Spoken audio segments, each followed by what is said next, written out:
3, 2, 1.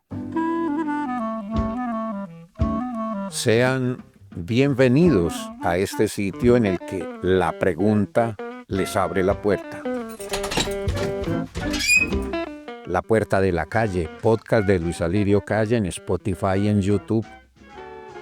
Uno nuevo cada jueves, pero todos permanecen ahí. Finales de los años 80 y principios de los 90.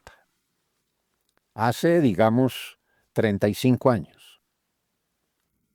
La capital de Antioquia, hoy distrito Medellín, sufría entonces el período más oscuro de la perturbadora y pesada noche de la violencia causada por la guerra contra el narcotráfico, la guerra entre carteles de la droga, las violencias cruzadas entre narcos, Estado, paraestado y contraestado, el narcoterrorismo desatado por el grupo de los extraditables para presionar la abolición de la ley de extradición.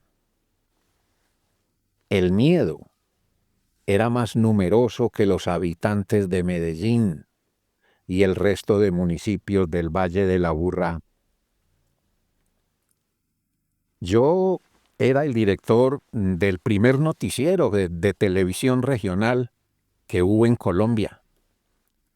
Y Teleantioquia, que emitía ese noticiero, era, hacía 5, 6, 7 años, el primer canal público de televisión regional creado en este país.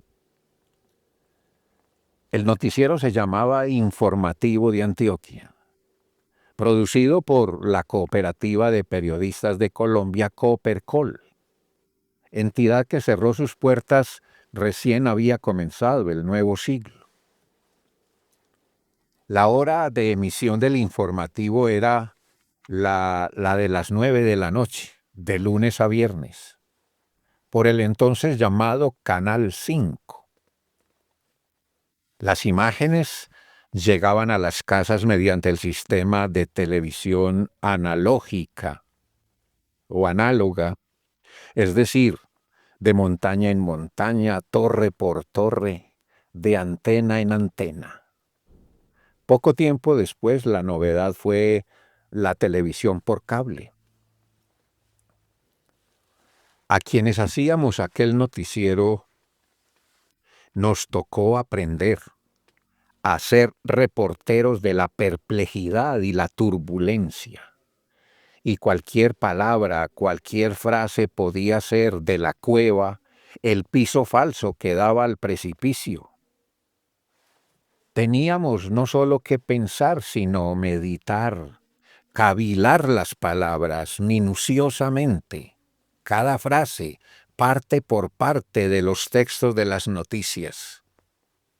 Estábamos casi obligados a olvidar que los adjetivos existen.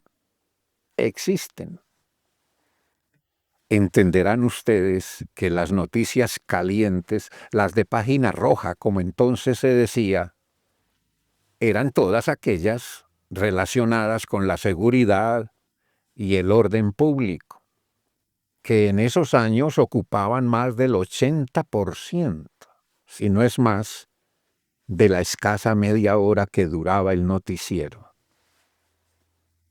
Tenía uno la impresión de que más peligroso que los hechos era salir al aire a contar los hechos. Entendimos por qué el polaco Ryszard Kapuściński una vez dijo que el periodismo no es una profesión, sino un problema.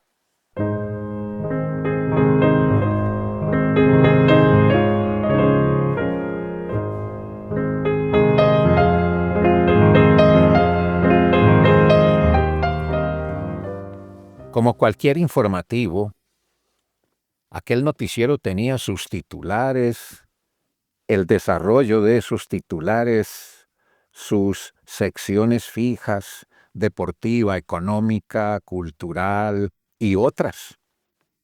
Y su final con la lista de créditos del personal que trabajaba para producirlo. Siempre quisimos darle algún atractivo a esa parte de los créditos.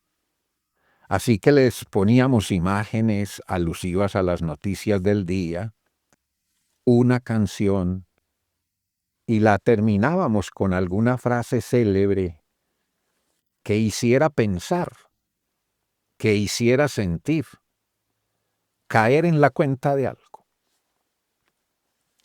Esa frase no tenía locución, aparecía escrita, así que había que hacer el esfuerzo de leerla, y para leerla había que esperar a que rodaran todos los créditos, cosa que pocos televidentes hacían. Cualquier día a las 7:30 de la mañana, caminando en dirección a la sede del noticiero, un joven de unos 20, 22 años, tal vez, me abordó para agradecerme. El prejuicio siempre iba adelante de uno, y pues, claro, me asusté y quise alejarme. Pero no, me detuve y le pregunté por qué me daba gracias. El muchacho dijo, por la frase final de anoche en el noticiero que usted dirige. Yo estaba en mi casa, esperando la hora para salir a cumplir una vuelta. Una vuelta, usted entiende. Y gracias a esa frase no hice nada. Después yo me las arreglé con los que me iban a pagar. Saqué una disculpa y no pasó nada. ¿Y por qué me agradeces a mí?, le pregunté. Pues porque usted puso la frase ahí. Usted es el director del noticiero, ¿cierto? Y por esa frase no hice la vuelta y estuve tranquilo.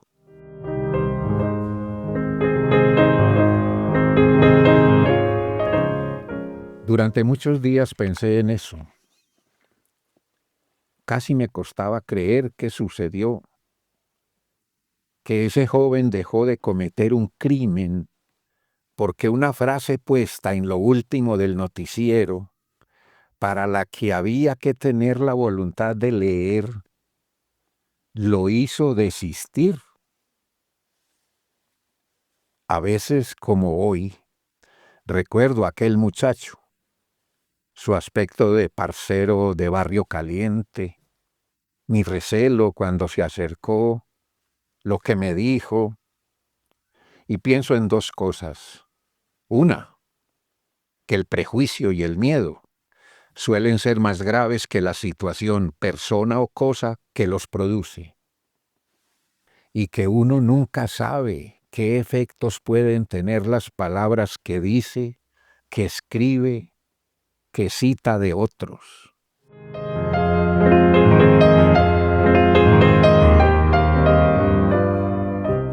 Se pregunta uno hoy por los efectos, es lo que parece, no calculados, nunca reflexionados, jamás meditados, de muchos comentarios y críticas que se publican en redes digitales. Las palabras elegidas para hacerlos, los tonos de tales comentarios y críticas, que en numerosos casos llegan a ser insultos, agravios, improperios y hasta injurias. Y en veces de veces, con expresiones vulgares, groserías, palabras soeces, indignas, de alto calibre, como muchos suelen llamarlas. ¿No sienten ustedes la ausencia de respeto y de responsabilidad con tales usos de expresiones denigrantes, despectivas, ultrajantes?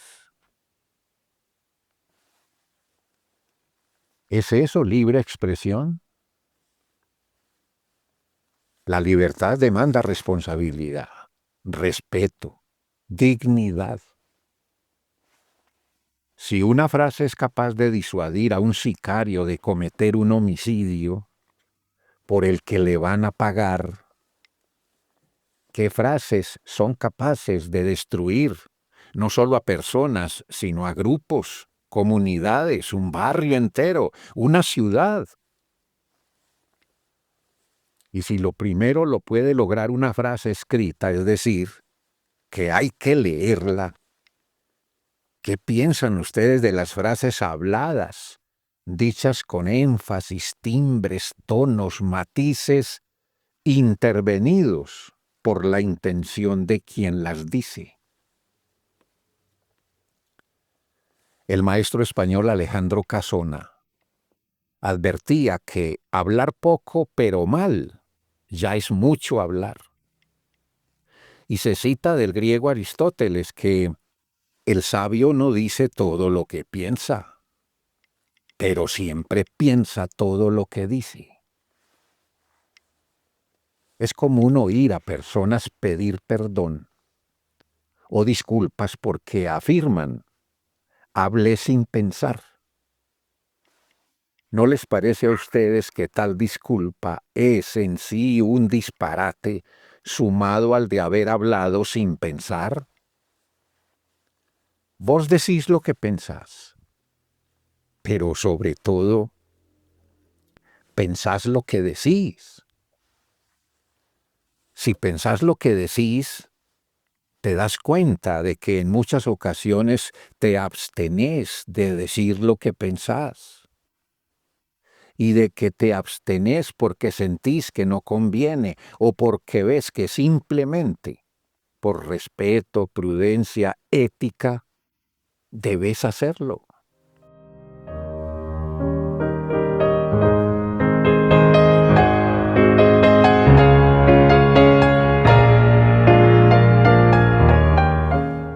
Valga comentar estas cosas con la idea de que caigamos en la cuenta de que con frecuencia no pensamos lo que decimos y decimos lo que pensamos sin detenernos a prever los efectos de lo que decimos.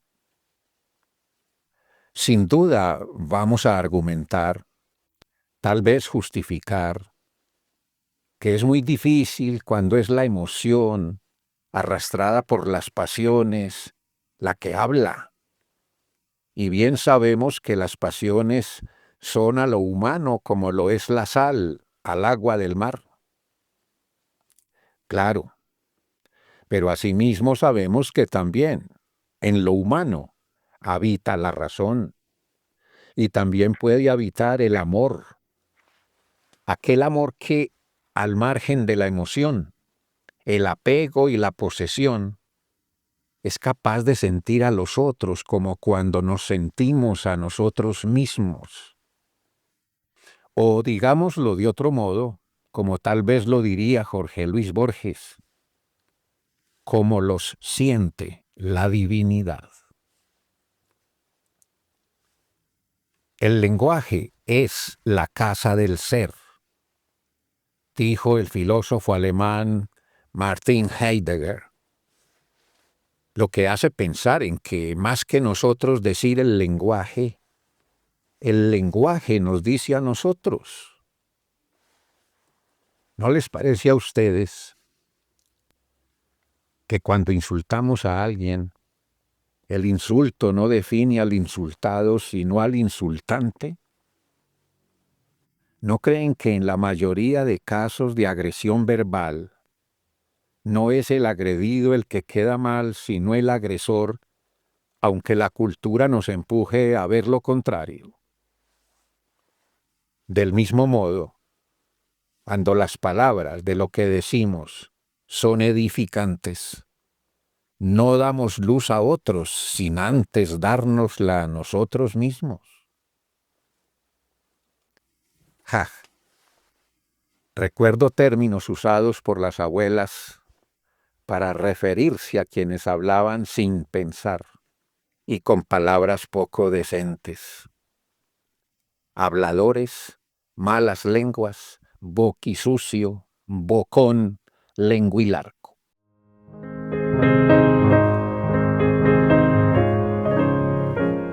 Existe algo de cuya cantidad y extensión no podemos saber, que podríamos llamar malestar cultural.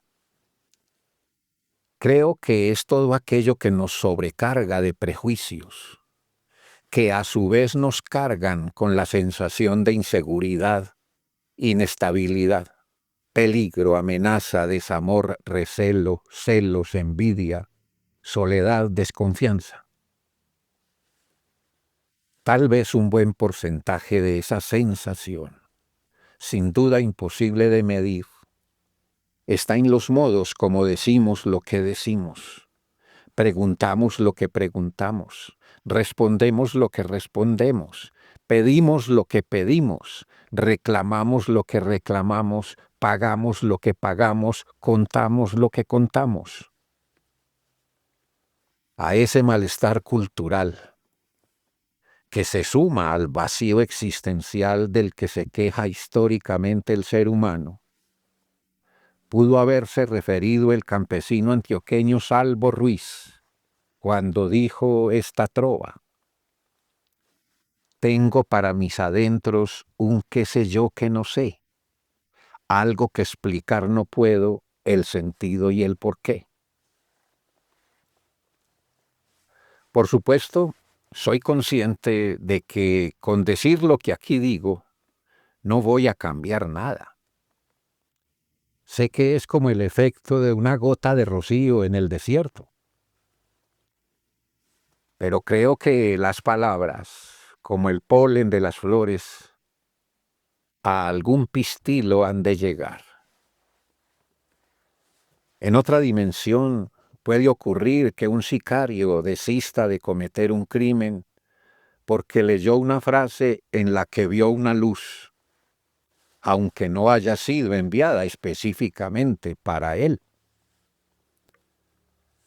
¿No creen ustedes que si estamos de veras conectados con el gran universo, como lo están las células de los pies con las del pelo, y que si lo estamos aún más con el medio ambiente cercano, podemos ser los causantes de una gran polución con las palabras cargadas de intención mentirosa, prejuiciosa, sesgada, maliciosa?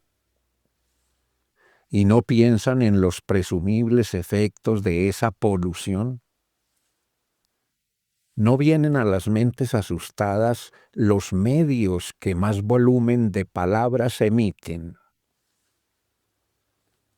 Podemos medir cuánta contaminación y con qué efectos. Monóxido de carbono, pero podríamos saber cuánta producen los insultos, las injurias, los improperios, los ultrajes verbales, las mentiras.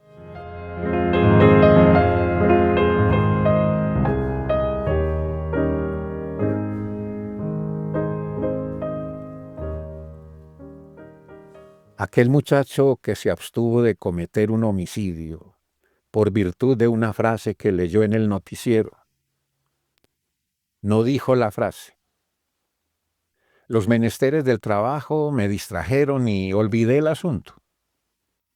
Varios días después busqué en los archivos y quiero creer que la frase del poeta francés Paul Valéry decía: la violencia es siempre un acto de debilidad y generalmente la operan quienes se sienten perdidos.